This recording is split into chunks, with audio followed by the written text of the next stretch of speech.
है जग सारा, कृष्णा बंसी वाले आजा दोबारा, आजा दोबारा। आंखों में भर आंसू रोए तेरी गैया, बिन तेरे ओ मोहन इनका कौन चरैया।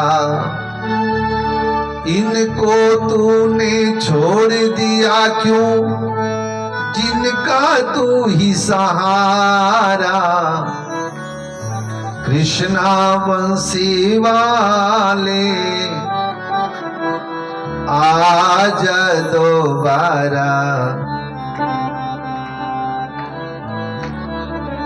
आज सुदामा मिलने किस दरवाजे जाए, अपनी दर्द कहानी किसको आज सुनाए। उसको तूने पार लगाया जिसने तुझको ध्याया। कृष्णा बंसी वाले आजा दोबारा। करुणा से पुकार की, आज भगवान अब आने की पूर्ण तैयारी में है, पूर्ण मूड में हो गए। इधर ये कंस अपनी चचेरी बहन को विदा करने जा रहा था। आकाशवाणी हुई और आकाशवाणी को सुनकर के इसने तलवार निकाली और देवकी की हत्या करने के लिए आतुर हो गया। कौन? वसुदेव जी। और जैसे ये कंस की जैसी हत्या करने के लिए देवकी का तैयार हुआ, वसुदेव जी ने हाथ पकड़ लिया। ठहरो, कन्यादान से पहले ये तुम्हारी बहन थी, अब कन्यादान हो गया, अब इस पर मेरा पूर्ण अधिकार है। और वो पति नहीं है, वो पति कहलाने योग्य नहीं है जो अपनी आंखों के सामने अपनी पत्नी की रक्षा ना कर सके। वो पति किस काम का है, इसलिए ठहर जाओ। वसुदेव जी ने रोक दिया। कंस ने कहा आकाशवाणी नहीं सुनी क्या? वसुदेव जी ने कहा आकाशवाणी ने इसके गर्भ की बात तो ही की, 8वां गर्भ तेरा काल होगा। अब सुनो, इससे तो कोई भय नहीं है। बोले मैं इसी को वध कर दूंगा, ना रहेगा बांस ना बजेगी।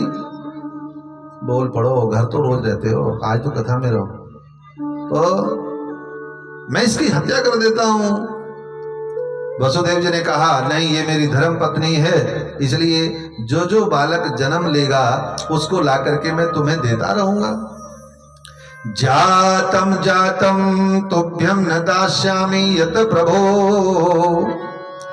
कुंभी पार के तथा घोरे पतंतु मम पूर्वजा। अगर मैं जो कथा सुन रहे हैं, जिनके कानों में कथा जा रही है, मैं उनसे कह रहा हूं। वसुदेव जी ने कहा कंस जातम जातम तुभ्यम न दास्यामि यत प्रभो, अगर मैं बच्चा जो जैसे जैसे जन्मेगा मैं ला करके तुम्हें ना दूं तो मेरे पूर्वज कुंभी पाक नरक में जा करके गिरे, मेरे पूर्वज नरक चले जाएं। और देखो, जो सत्य बोलता है ना उसके ऊपर सब भरोसा करते हैं, सब भरोसा करते हैं कि न मिथ्या न भासते क्वापि वसुदेव महामना। वसुदेव जी झूठ नहीं बोलते, इस बात का पता कंस को भी है। सत्यवादी पर सब भरोसा करते हैं। हाँ, कारागृह में रहना पड़ेगा, बोले मंजूर है। बेड़ियां पहननी पड़ेंगी, बोले वो भी स्वीकार है। चलो, अब देवकी को और वसुदेव जी को कारागृह में डाल दिया गया। एक एक करके 6 पुत्रों की हत्या कंस ने कर दी। 7वां पुत्र रोहिणी के गर्भ में राज राजेश्वरी योग माया ने रोहिणी के गर्भ में स्थापित कर दिया। कंस को पता चल गया कि गर्भ खंडित हो गया, गर्भ खंडित हो गया। और तभी अब 8वीं संतान के रूप में भगवान मेरे नारायण आ रहे हैं। जैसे जैसे कारागृह में देवकी और वसुदेव दोनों ने भगवान का चिंतन कर रहे हैं, भगवान की स्तुति कर रहे हैं।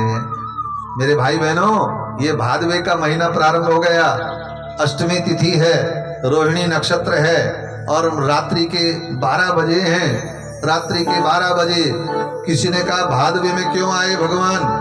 भद्र कहते हैं कल्याण को, कल्याण करने आए हैं भक्तों को, इसलिए भाद्रपद में आए। अष्टमी तिथि 16 तिथियों के बीच की तिथि कौन सी है? बोलो 8 दूनी अष्टमी तिथि। और उसके साथ साथ रोहिणी नक्षत्र। रोहिणी कौन है? बोलो चंद्रमा की प्रिय पत्नी है। जब राम जी आए थे ना, सबको बड़ी खुशी हुई थी, पर चंद्रमा नाराज हो गया था। प्रभु आप दिन के 12 बजे आए, मैं रह गया, मैं आपका दर्शन नहीं कर सका। भगवान ने कहा मैं जब कृष्ण बन करके आऊंगा ना तो रात के 12 बजे आऊंगा, तब तुझे पूर्ण दर्शन दूंगा। तो चंद्रमा नाराज चल रहा था भगवान से, तो उनकी प्रिय पत्नी का नाम है रोहिणी, इसलिए भगवान ने रोहिणी नक्षत्र को अपनाया और आज जो है आज आ रहे हैं। किसी ने कहा रात के 12 बजे भगवान क्यों आए? क्योंकि रात के 12 बजे भोगी सो जाता है और योगी जाग करके भगवान का ध्यान करता है। योगियों को प्रसन्नता देने के लिए भगवान रात्रि के 12 बजे आए। हाँ, और आज पावन पवित्र बेला है, चारों तरफ मानो मधुर रात्रि की ऐसी गुंजन होने लगी, सारे देवता आकाश मार्ग से भी ध्यान कर रहे हैं और मानो आज भक्तों का हित होने वाला है। और भगवान ने कहा, किसको? भगवान ने योग निद्रा से कहा, निद्रा देवी से कहा, या देवी सर्वभूतेषु निद्रा रूपेण संस्थिता विष्णोर्माया भगवती सम्मोहित जगत। विष्णोर्माया, बोलो विष्णोर्माया भगवती सम्मोहित जगत। विष्णु जी ने अपनी माया से कहा कि जाओ सबको मोह में डाल दो, मोहित कर दो। सारे पहरेदार सो गए और जेल के दरवाजे, भगवान आ रहे हैं। भगवान के आते तो मोक्ष का दरवाजा भी खुल जाता है, ये साधारण लोहे के दरवाजे बंद कैसे रह सकते थे? आज आनंद आने वाला है। और देवकी और वसुदेव के सामने देखते ही देखते भगवान श्री नारायण चतुर्भुज रूप में शांताकारं भुजगशयनं पद्मनाभं सुरेशं सशंख चक्रं सकिरीट कुंडलं सपीत वस्त्रं सरसीरुहेक्षणं शहार वक्षस्थल कौस्तुभं श्रियं नमामि विष्णुं शिरसां चतुर्भुजं। बोलो शंख चक्र गदा पदम धारण करके मेरे नारायण चतुर्भुज रूप में उस कारागृह में प्रकट हो गए। बोलिए चतुर्भुज नारायण भगवान की। आप जैसे ही उस कारागृह में, अब आपको स्पष्ट बता दो, जरा सा सुनोगे क्या? कैसे भगवान आए? जन्म नहीं हुआ, गर्भ से जन्म नहीं है भगवान का। हाँ, भगवान आए कि उस कारागृह में एक बोलते हैं क्या उसको, खिड़की रोशनदान कहो आपको, हवादार जिसको बोलते हैं, जहां एडजस्ट लगता है, उस मार्ग से एक ज्योतिर्पुंज आया। ज्योतिर्पुंज आकर के हवा में लहराता हुआ, चारों तरफ हवा में लहराता हुआ सामने आया। देवकी वसुदेव ने देखा, अरे ऐसा ये कैसा दिव्य ज्योतिर्पुंज है। इसके आते ही कारागृह प्रकाशित हो गया और भयभीत हो गए एक बार को तो देवकी और वसुदेव, कौन है, क्या है? और वो प्रकाश पुंज माता देवकी के गर्भ को छू करके बाहर आया, गर्भ को छू करके सामने आया और उस ज्योतिर्पुंज से अंग प्रकट होने लगे। अंग सबसे पहले चरण पादुका, बोलो, पहले चरण पादुका, भगवान के चरणों का दर्शन हुआ सबसे पहले देवकी वसुदेव को। उसके बाद हनु प्रदेश, बोलो हनु प्रदेश, वक्षस्थल और कपोल, भाल, कंठ, उनके उनके अधरामृत, उनके सुंदर कमल नयन और उनकी वैजन